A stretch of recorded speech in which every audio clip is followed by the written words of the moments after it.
एक संगरे 6 महिला जिबे महाकाश पॉप गायिका सांबादिका वैज्ञानिक फिल्म निर्माता एभली भिन्न भिन्न क्षेत्रर 6 जन महिला ग्रुप होई महाकाश को यात्रा करिवे।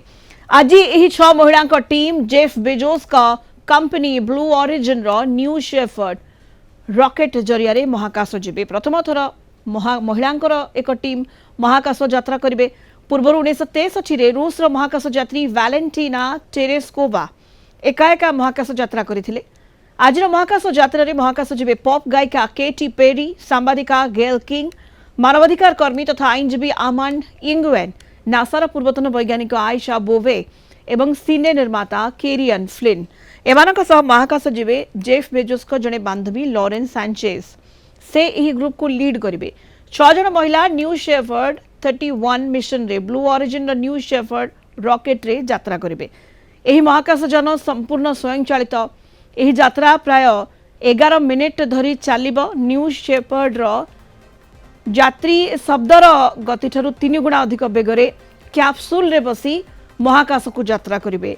एही सबु महिला पृथ्वीर वायुमंडल और महाकाश मझिरे थिबा काल्पनिक रेखा कॉमन लाइन पार करिवे। कॉमन सीमारे प्राय 3 मिनिट पर्यंत गुरुत्वाकर्षण शक्ति बिना ओजन शून्य अनुभव करिवे। सेठारु महाकाश यात्री पृथ्वीर आकर्षणीय दृश्य देखि पारिबे।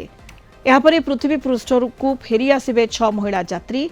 पाराशूट साहाय्य कैप्सूल रे बसी यात्री माने पृथ्वी पृष्ठ को फेरिबे। ब्लू ओरिजिन तरफ कहा जायछि एहा केवल एक महाकाश मिशन नुहे, लोकंक मानसिकतारे परिवर्तन और भविष्यत पीढ़ी पाई प्रेरणा उद्देश्य रे एही मिशन को प्रस्तुत करा जायतिबा कहिछि ब्लू ओरिजिन। अधिक आलोचना करिबा महाकाश विज्ञानी श्रीयुक्त महादेव स्वाई जोड़ी होइछन्ति वर्तमान फोन लाइन रे। श्रीयुक्त स्वाई, आपण को आलोचना को स्वागत करबा को चाहबी। प्रथम थर पई महाकाश को महिला टीम जाउछन्ति, विभिन्न क्षेत्रर 6 महिला काटी जाउछन्ति। ये महाकाश यात्रा को केमिति देखा जाई पारे श्रीयुक्त स्वाई? महाकाश यात्रा पूर्व तो बहुत अनेक महिला जाइछन्ति, किंतु गोटे टीम हिसाब रे महिला जाई नांती। अनेक टीम रे महिला सदस्य अछन्ति और पुरुष सदस्य अछन्ति।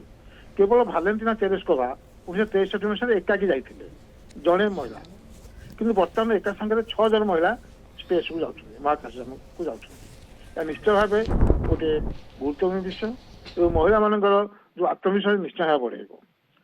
पुनश्च ये जो 6 जन महिला जाउछन्ति से विभिन्न क्षेत्र जड़े नासार साइंटिस्ट, रॉकेट साइंटिस्ट अच्छा, टीवी प्रोड्यूसर अच्छा, फिल्म प्रोड्यूसर अच्छा, सांबादिका अच्छा, जड़े आम जेफ जहाँ कह जेफ बेजोस जन बांधवी सी अच्छा।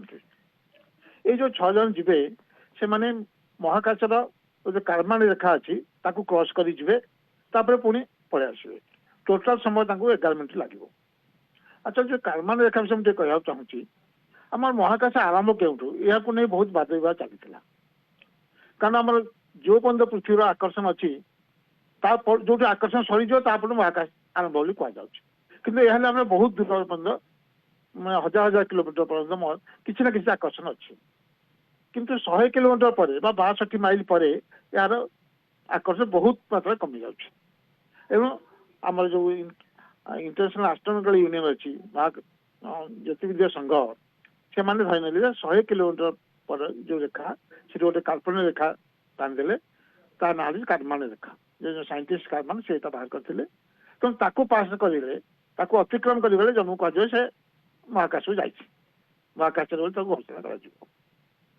तेणु आम जो 6 जन जाऊँगी एमाने मुख्यतः बर्तमान महाकाश पर्यटन आम अंतर्भुक्त कर। हेलो, 6 महिला जाउछन्ति एवं महाकाश सबुबले समस्त को रोमांचित करी आसीछि एवं महाकाश पर्यटन क्षेत्र रे ये गोटे नुआ अध्याय आरंभ बोली हम कहि परिबा के श्रीयुक्त स्वाई? आगरो हमर केतन पर्यटक महाकाश जाइछन्ति। इवन महाकाश रे हमर अवस्थापित अंतर्राज्य महाकाश केंद्र इंटरनेशनल स्पेस सेंटर रे किछि न बितेक आछन्ति। किंतु ये जो जाउछन्ति माने एमन जस्ट 100 किलोमीटर पर्यंत जीवे कार्बन रेखा पलि आसवे। आउ ये जो आम ब्लू जे जाऊँ ब्लू ओरिजिन एम आगुरी 10 थर महाकाश को पठे ତାଙ୍କ 30 ଥର ଯାଇଛି ଯାନ, ତା ଭିତରେ 10 ଥର ମହାକାଶ ଯାଇଛନ୍ତି ଏବଂ ଆଜିକୁ ଛାଡ଼ିଦେଲେ ୟା ପୂର୍ବରୁ 52 ଜଣ ଅଲରେଡି ଯାଇ ଫେରି ଆସିଛନ୍ତି। ଆଉ ସେଠୁ ମହାକାଶରୁ ଆମ ସେମାନେ ଗୋଟେ ଦେଖିବେ ଯେ ନିଜର ଓଜନ ଶୂନ୍ୟତା ଅନୁଭବ କରିବେ, କାରଣ ସେଠି ଓଜନ ଆମର ମାଧ୍ୟାକର୍ଷଣ ବହୁତ କମ୍, ବହୁତ କ୍ଷୀଣ। ଆଉ ଗୋଟେ ଉପରୁ ଏତେ ଉଚ୍ଚରୁ 100 କିଲୋମିଟର ପୃଥିବୀକୁ ଦେଖିବେ, ଆମର ନୀଳ ପୃଥିବୀ କିପରି ଦେଖାଯାଉଛି। ନିଶ୍ଚୟ ଗୋଟେ ଗୋଟେ ସୁଖ ତାଙ୍କ ପାଇଁ ଗୋଟେ ପର୍ଯ୍ୟଟନ ଭଳି ନିଶ୍ଚୟ ହବ ଏବଂ ବହୁତ ଲୋକ ମଧ୍ୟ ଆଗ୍ରହ ପ୍ରକାଶ କଲେ। ନିହାତି ସତ୍ୟ ସ୍ୱାଇଁ ଯେମିତି ଆପଣ କହିଲେ ଯୋଉ 6 ମହିଳା ମହାକାଶ କୁ ଯାଉଛନ୍ତି ଯାତ୍ରା କରୁଛନ୍ତି ନିହାତି ये अनन्य अनुभूति नहीं नियार अनुभूति नहीं से फेरबे ए महाकाश यात्रा उपर समस्त नजर रोचे जेहेतु प्रथम थर पर एक संगे 6 महिला महाकाश को यात्रा करुछंती एवं विभिन्न क्षेत्रर महिला एथिरे सामिल अछंती। पॉप गायिका, सांबादिका, फिल्म निर्माता, वैज्ञानिक सामिल रहिछंती एही टीम रे एवं नजर रहुछि एही महाकाश यात्रा उपर एवं जहाँ ब्लू ओरिजिन पक्षरु कहा जायछि जे लोकों मानसिकतार परिवर्तन एवं भविष्यत पीढ़ी पाई प्रेरणा उद्देश्य यह मिशन को प्रस्तुत करा जायछि। धन्यवाद आपको मायाधर स्वाई महाकाश विज्ञानी फोन लाइन आम सहित जोड़ी होते विस्तृत भाव आलोचना करुले।